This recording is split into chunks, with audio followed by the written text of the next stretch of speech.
So Rudy Giuliani has been fired and his show has been canceled after he violated a policy and continued to spread lies and misinformation about the 2020 election.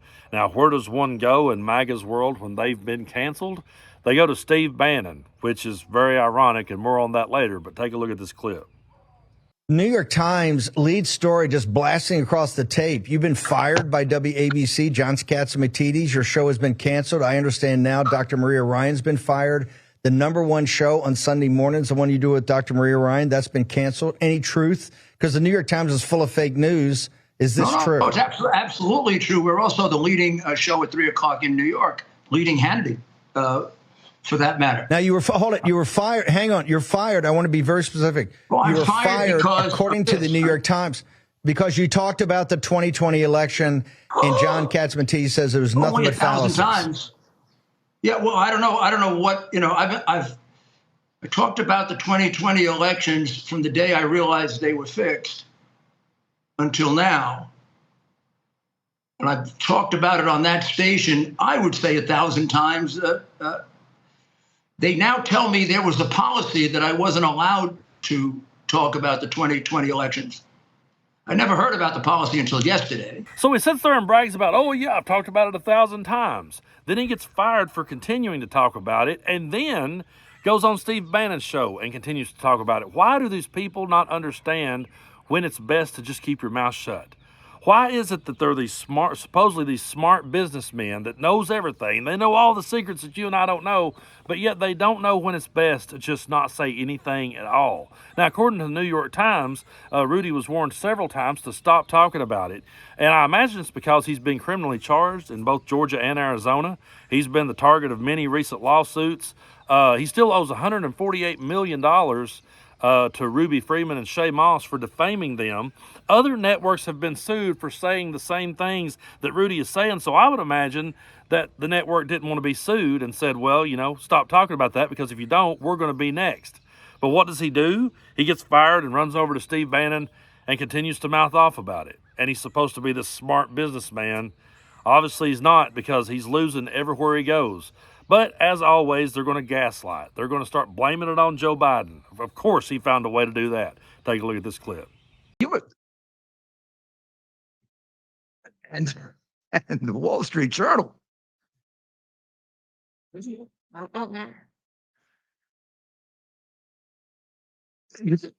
Bidens don't realize who's doing who can really inflict atomic destruction to them. They were going along just fine until Giuliani found the people in Ukraine and explained your admission in front of, what was it, the Atlantic Council or the Council on Foreign Policy. Just want to be free to tell people the truth. You want to stop me, don't you? Yeah. The Democrat thing has something to do with it. And the fact that the Bidens are really zeroing in now on interference with the 2024 election. You're on the side of wanting to shut me up at a time in which I have financial difficulties. So you're hoping that all I care about is money, like you. You know something, you can take your money and shove it up your, you know what? The way you treated me, you leaked it to the Times while we were discussing it. And you informed my partner, Dr. Maria, by email. You fired me for two reasons. You fired me to interfere in the election because once a Democrat, always a Democrat. And you're sucking up to them, John. And don't tell me you're not. Maybe Father, whatever his name is, it's got you a little worried that they may screw you if Biden wins. And you've always played two sides. You got Weiner on. Jesus, I think Weiner's should be on a list. I think when Weiner comes in, the women should be allowed to leave. Right? Didn't you ask me to do a show with Weiner? Mm-hmm. What did I tell you? I didn't say go to hell. I was much nicer than that. I said, no. I would never be on the air with Weiner. Not because he's a Democrat, because of the kinds of things that he did that are sickeningly perverted. First of all, what in the hell was this? I mean, what is wrong with this dude? He is one of the creepiest weirdos that I have ever seen in my life. And he says, oh, I wouldn't go on a show with Weiner because he's sick and perverted. But yet he would try to overturn an election with Donald Trump. I mean, I guess he wasn't paying attention to the Stormy Daniels trial, or he just doesn't care because he's too busy trying to lay back on the bed during a Borat movie. I mean, this dude has just been a walking embarrassment and a walking train wreck this entire time, and he always has to go into that victimhood mentality, which is basically what MAGA has become now. Everything, the whole world is rigged against them. They could never be accountable for anything. Everyone is trying to hurt their poor, pitiful feelings, and it's so disgusting because the Republican Party, once upon a time, was the party of accountability and responsibility and pull yourself up by the boots. And now they're just the party of duck and dodge and whine and cry and blame everyone and dodge accountability altogether. And of course, he's going to have to take it in this direction. He's going to have to start playing victim and saying, why isn't anyone coming to help him? Take a look at this. And other people, they're going to have a free run to fix the election. And why didn't they bring it up a year ago? Because it's not close to the election. Let him shoot his mouth off. Nobody does anything anyway. Jordan will have another hearing. Send order. Part of the reason that I'm in this problem, and Steve and everybody else, is we've got no support. None. Members of Congress don't give me any support. None. Or any of the others that are being persecuted like this. What the hell have they done for the J6 people? A couple of them, yes, like Marjorie Taylor Greene, and I'll say a few of them have really, really tried. Most of them, don't bother me with that. They all know they're being persecuted.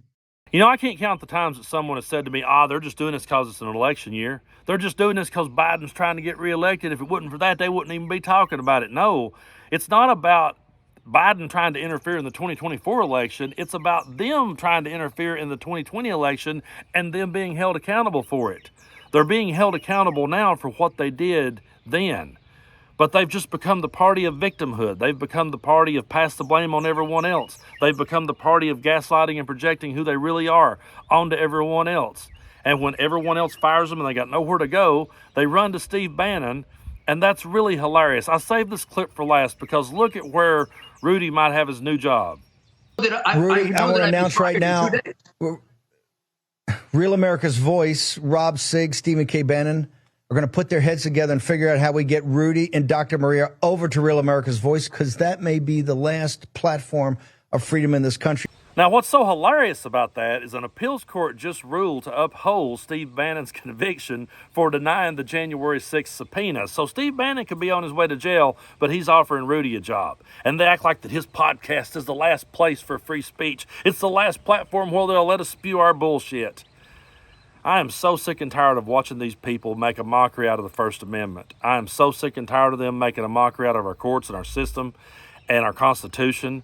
It's truly sickening to watch them do it on a daily basis. But what they've done is they have convinced people that Democrats and liberals are the problem, and that their problems stem strictly from Joe Biden and the radical left. They've preyed upon the guy that drives back and forth to work every day listening to their bullshit, and they have convinced him that the entire game is rigged against him somehow, and that they have all the answers, and they have all the ways out for the guy. They can provide him a way out.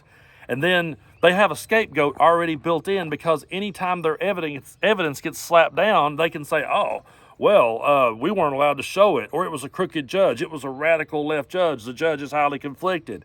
They can sit and say these things, and their followers will believe it because they've already been pre-programmed to believe that the Democrats are the boogeyman. So what do you do in a situation like that? How do you get through to people who feels like the entire game is rigged against them? It's pretty hard to point out to them now that the game is rigged. They're so far into it, and they're so deep in the weeds now that it's really hard to say to them, hey, you guys have been completely conned and gaslit this entire time. But that's what we're trying to do when we sit down here and talk every day. We're just trying to point out to people, look, quit falling for these con artists, quit falling for these grifters, quit spending your money on them, because they do not have your best interest at heart. They never have. They only have them and their rich buddies' best interests at heart at the end of the day. And they're just using poor people as a pawn in the game and jerking them around. And it's so sad to watch. In my mind, it's one of the saddest things I've ever seen is watching good, hardworking people just get duped into buying into this bullshit. But you got to remember, they've already got a way out because the game is rigged against them. So everything, it doesn't matter. If they all get found guilty and every one of them goes to prison, they're just going to be martyrs in the eyes of their followers. They're just going to become heroes then. And there's people that will say, well, we can't make heroes out of them. We'll just have to let them go because if we put them in jail, it might make somebody mad. And that's one of my biggest pet peeves. I don't care how many people gets mad over Bannon going to jail. I don't care how many people gets mad over Rudy being fired. I don't. Because these are con men that are conning everyone, and they've made a complete mockery out of America. And then to see them sitting there with a flag behind them, acting like they're some sort of patriot, it just truly disgusts me. And as long as I have a platform, I'm going to be on the opposite side calling out their bullshit.